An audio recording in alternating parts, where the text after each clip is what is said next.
Hey guys, this is Matt. Welcome back to Just for Fun.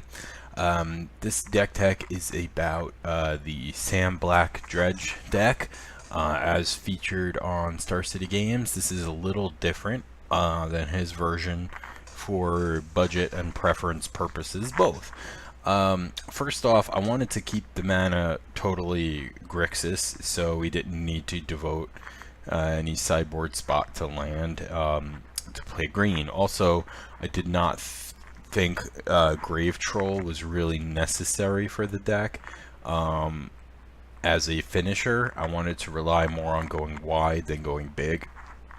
It's just a big dumb thing that can be blocked and all that, so it's really not necessary. Especially if we're playing Bridge from Below. So, Ari Lax had a modern Dredge deck that was more on the Vengevine, Gravecrawler kind of plan, which is another way to go with it. But I like this Bloodghast Bridge from Below version better.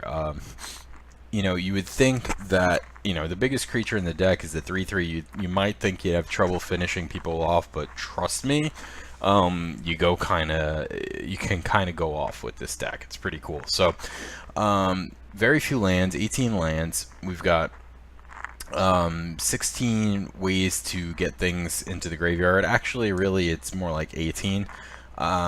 So we've got these Drown Rusalkas, which is a great card. Sack a creature and then Rummage, right? So this lets you Dredge immediately with the Rummage ability, because you can discard a, let's say, Golgari Thug, and then draw it with the same ability because of how it's worded. That'll dredge you 4, right? Same thing with Stinky and the other dredge cards. Other great thing about this is, as a sack outlet, it lets you trigger Bridge from Below, putting zombies into play. For each one of these in your yard, you get a free zombie. Neonate working much the same way. Faithless Looting is an obvious include as a way to, throw in your yard whatever you need, whether that's dredge cards or creatures that you want to get back. Faithless Looting lets you do it for a cheap cost. Hedron Crab is another great way to put things in your graveyard.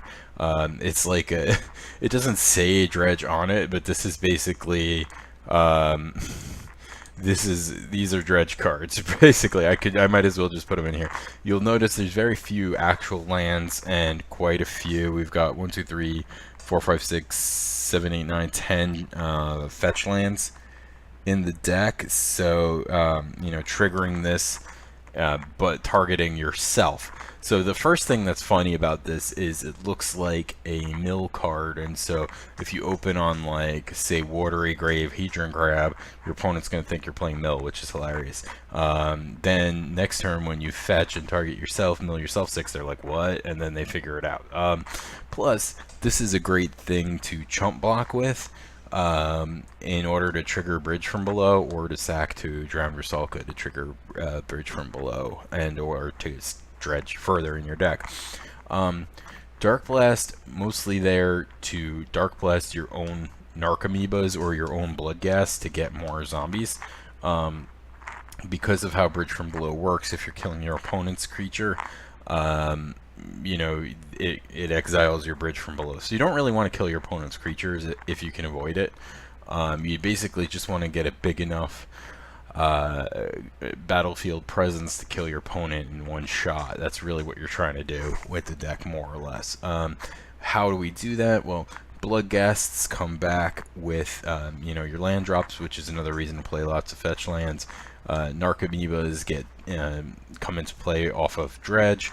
Stitchwing Scab, another way to sort of Faithless Looting, plus get a 3/1, and Amalgam is really the biggest thing how the deck works. If you get a creature off of any of these other effects, Amalgam's going to come back for free. So it's pretty simple. It's just it plays on a different axis than most decks, so it's very unusual the way you play it. You're not playing Magic the normal way. You're just kind of ignoring what your opponent's doing and doing your thing and hoping it's enough. And you know, quite frankly, often it is.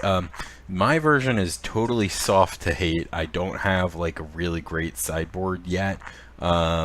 So far I just threw a couple things in there. Leyline is obviously good. You know, I wanted to find like a flashback kind of bounce effect to get rid of you know, an opposing permanent that's problematic, but you know, that is a reason why, you know, maybe throwing a Stomping Grounds in the deck and playing Ancient Grudge and or Ray of Revelation might be a good plan, because most of the hate you're going to see is an artifact or enchantment, so to have some kind of naturalize effect could be good. But I figured, you know, Void Snare kind of is a catch-all because you only need to bounce it for one turn usually to get in.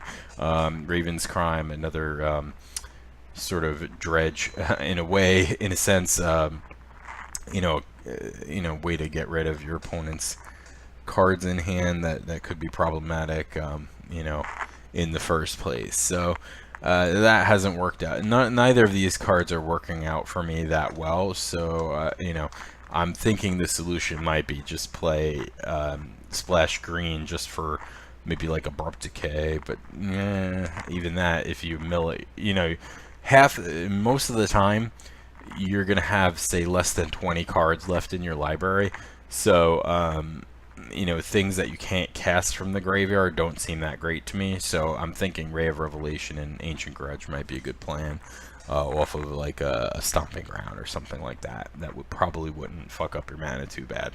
Anyway, I really enjoy playing with this deck. It's a lot of fun. I hope you enjoy the videos. And I could definitely make some more with this because I really enjoyed playing with it, and I wouldn't mind playing with it some more. So enjoy. Peace.